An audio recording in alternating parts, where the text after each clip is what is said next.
Good afternoon, preppers. Thank you for joining us on Goshen Prepping. Personal first aid kit, obviously for survival, is essential. And it's difficult to get one that actually will hold all your needs and actually still get it at a good price. So I did what everybody did. I simply just did an Amazon search, looked for the top results, and found a personal first aid kit for survival and bought it. I ended up getting this, it's called an Everlit survival kit, $40. I'll put a link for it below if you want to get it. But honestly, I'm not sure if it's even worth it. I'm going to pop it open and we're going to review it and see everything that's in it. Now, of course, it comes off with this nice little case. Not too bad. I love how they stick things like this on here. I mean, I'm all for an American flag. But actually having a medical insignia on here for the Red Cross is actually really important, because when you actually have a first aid kit, by the way, and somebody goes down and they need actually some treatment, you don't use your own personal first aid kit on them. You use their personal first aid kit on themselves. You use theirs because you want to use their gear. You don't want to actually be stuck without your own. So being able to identify it quickly is good. And as most of these, it actually does have some MOLLE on here, so that way you can actually attach it, or a nice little handle. Okay, all that may be superfluous. So let's go ahead and pop it open, and I'm going to give it a really good fair shake to see if it's actually worth it. Personally, I don't usually buy these kind of kits. What I do is I buy all my stuff separately and build my own kits. You'll save a lot more money that way.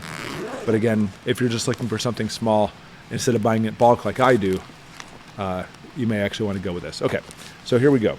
First off, we have a flashlight, always essential. Probably needs a battery, I imagine, but it looks like to be probably a pretty bright one. I'm sure the description tells us first how many lumens it is. We have a pair of EMT shears. Now, I was an EMT for like 10 years before I became a doctor. And EMT shears are essential. These are really tiny little guys. I'm not saying they wouldn't get their job done, they would, but I personally like the nice big ones because they actually have a lot more chomping power for cutting into stuff. So EMT shears, that's good. I'm just going to pull stuff out random. This is let me pop it open. There we go. It is a magnesium fire starter with, in case you need to measure something, with centimeters on here and a can opener. All right, so I'm not going to downplay this. Having a magnesium fire starter is good, but I'll be honest with you. If you actually check out other channels, people's reviews of magnesium fire starters, here's what you usually see, nice and clean. They are a pain in the butt. Personally, I'd rather actually just have a good old-fashioned lighter or possibly waterproof matches, but that's okay. We have looks like a 4x4, maybe not quite as big, 40 centimeter by 60 centimeter pad, a gauze pad. That's good. Having one isn't a whole lot, but I know they can only fit so much in here. An emergency poncho. Yeah, that's good. Be able to keep the rain off in case you need it. I'd rather have possibly a few pads before I have a poncho, 4x4 gauze pads. It has 2 glow sticks. That's kind of cool, I suppose. 12-hour non-toxic. I like these things. They actually work really well. If you actually have to do like electrical work and stuff where you actually have able to see colors, these don't come in so handy. But again, we have the flashlights. I mean, I guess they're wondering if the batteries are dead. You at least have these as far as a backup goes. We have a pair of tweezers. Excellent. Definitely good to have that. And we have, it's an emergency thermal blanket. It actually has the silver on it to be able to retain heat. Yeah, these actually work pretty well. I think people make too much of these sometimes, but we'll break the wind, and it'll also make it so it'll retain your heat in there. We have a monster pack of little Q-tips. I don't know why you need so many of those, but anyways, lots and lots of Q-tips for applications. And we have, oh wow, that's interesting. It's a little, I think it's take it out. It's a little CPR mask. Now, old school, just going back a few years, you would actually do compressions and give breaths. And honestly, having a little mask like that would be very important because if somebody actually needs CPR and they have a hole in their body, like the nose, mouth, butt, other places, there's stuff coming out. CPR is the grossest, nastiest thing you've ever done in your life. And not having a CPR mask, forget it. They're vomiting. Okay, so having a mask is good, but the new protocols, if you're a layperson, you don't even have to use a mask. You don't even have to do breaths. Now it's simply just compressions. So maybe it's an old pack. Maybe they're getting rid of some of their old stuff to me. All right, we got more stuff here. We have A pack of cotton balls. That's good. Doesn't tell you how many there are, but maybe about 10 cotton balls. Oh, we have another pack of 10 cotton balls. Again, I would actually take one pack of cotton balls and maybe 2 or 3 gauze pads. I'm not saying they're not important, but all right, we have, okay, I spoke too soon. Here's some more gauze pads. We have a whole bunch of little tiny ones, 2x2s. Has an adhesive dressing on it. That's good. We have, let's see, insect sting relief pads. That's good. And some cleansing alcohol-free pads. So having these little pads, that's actually is a good thing. My 6-year-old just got stung by a wasp, and having things like that actually works really well. We have First Aid Series waterproof elastic dressings. Looks like maybe 6 or 7 of them. So elastic dressings on these, that's good. Some more wipes. These are alcohol prep pads. Maybe about, oh wow, there's a lot of them in there. Maybe 30 alcohol pads. Definitely very good that they have this in there. We have 2 gauze rolls. So instead of actually just having a lot of bigger gauze pads, we have gauze rolls, which are good. Excellent. I mean, they're really small ones. You probably wrap around 2 or 3 times around an arm and it's done, even if you get that much out of it. And we're down to our last pocket. I do like how it opens up into 3 pockets, so at least they did think about that. Okay, here we go. A triangular bandage. It looks kind of small for a triangular bandage.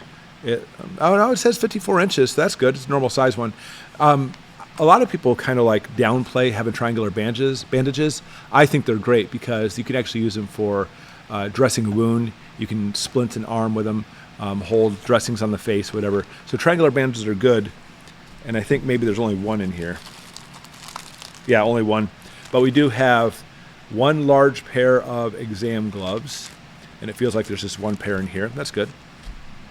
We have a very, very tiny roll of medical tape. At least there's some tape in there. That's good. Okay, here's some other stuff. Oh, hey, this is good. This is really good. They put this in here. They gave us a whole bunch of safety pins. Maybe about 10 safety pins.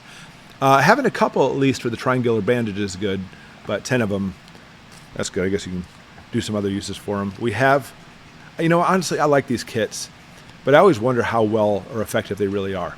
So it's one of those little metal kits. You ever seen one of these before? It actually it tells you exactly what all the different things it does. Can opener, knife edge. Oh yeah, it does have a knife edge right here. It's pretty sharp. A screwdriver, a ruler, a can opener, 4-position wrench, butterfly wrench, a saw blade. Can you imagine cutting anything with that little saw blade? Direction antilope indication, 2-position wrench, and a lanyard hole in case you want to hang it on your neck, I suppose. So I know like a lot of people like these little kits, and I'm not going to say they're worthless. They're not, but I kind of wonder how helpful it would really be in an emergency situation. Then it looks like, I'll double check it. It looks like the last thing we have is a little knife, which is always very handy. Let's see, it's got a place for clipping it on. So the knife itself, hey, that's not bad. It actually feels pretty good. And, oh wow, it's actually really sharp too. So knife obviously is a very good thing. Oh, I see. So in this one, you clip it here, and that's going to close it for you. But you can also hook it onto something in case maybe you want this on your lanyard as well. Let me do a quick double check on here. Yeah, that's everything in here. All right, so here's my evaluation. $40 for this kit. Yeah, honestly, I think $40 is a decent price for what you're looking at for an all-encompassing kit. Personally, if I got it, I would actually do some things different. I personally would actually put some kind of, there's no Band-Aids in there. I would put Band-Aids in there. That's what I would do. I know another kit that was like this too. Actually had one of those little paracord bracelets. I'm not really too keen on those. Paracord does come in hand, obviously, but I don't know. In the bracelet, it seems to be, I'm not sure how effective that really would be.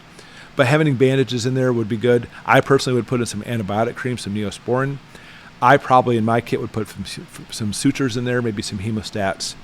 And honestly, I mean, there's a little bit of room in there. I probably would add maybe like a SAM splint. I'll put a link for that below too. Or possibly maybe just an elastic bandage or two. I know we actually have the small elastic ones in there, but elastic bandages when it comes to trauma and stuff is actually very important. All right, so I hope this helped.